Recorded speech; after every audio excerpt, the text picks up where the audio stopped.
Voilà, on va analyser ensemble le syndrome de l'imposteur qu'on considère parfois comme un problème d'estime de soi. Je vais vous montrer pourquoi c'est pas ça, que c'est pas un défaut de confiance, que ce n'est pas non plus un syndrome, que c'est un problème d'adresse.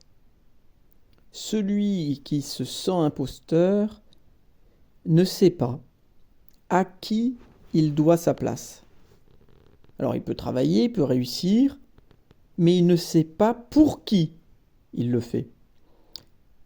Il ne sait pas plus d'où il parle et surtout vers qui son acte est tourné.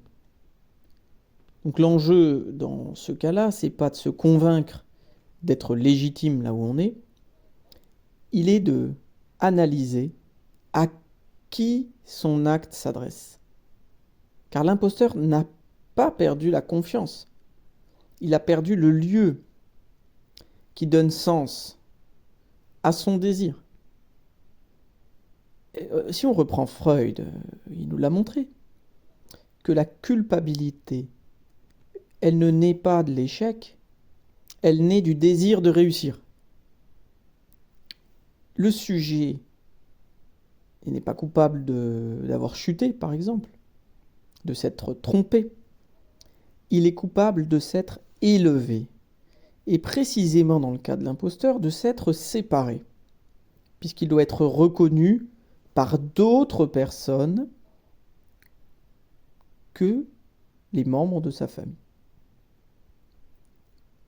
On peut se demander si sa culpabilité n'est pas liée au fait d'avoir le sentiment d'avoir trahi quelqu'un en allant ailleurs ou en montant trop haut. Mais alors, qui est ce quelqu'un ? Eh bien, c'est justement en psychanalyse le cœur du problème.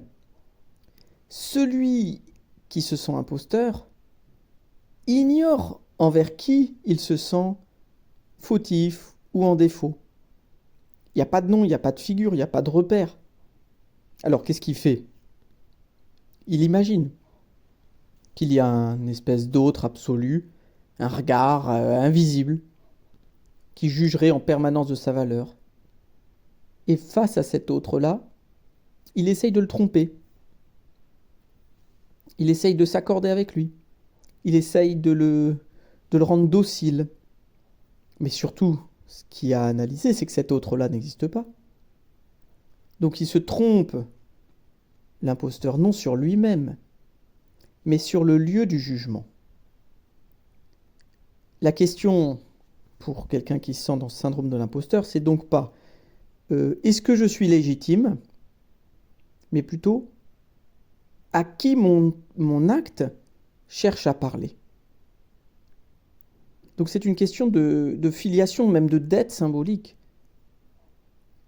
Puisqu'être à sa place, ce n'est pas se sentir digne, c'est de savoir à quelle lignée, à quelle chaîne on appartient, à ce que l'on transmet dans ce que l'on fait.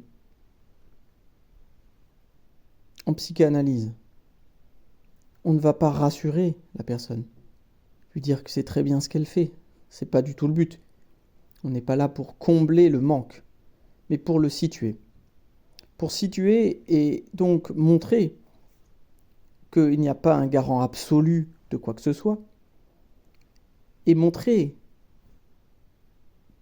que nul n'est à l'origine de soi-même, que dans tout procédé de création, de réussite, on s'inscrit dans une continuité avec les autres personnes avec lesquelles on s'explique dans cet acte créateur, dans cette réussite. Donc d'autres ont été là avant, ainsi que d'autres viendront après. Donc ce sentiment d'imposture ne se défait pas par l'assurance, par le coaching, par la reconnaissance, mais par le sens, mais aussi le hors-sens qu'a la vie et le trajet de quelqu'un. Il s'agit de replacer un acte, de l'inscrire dans une histoire,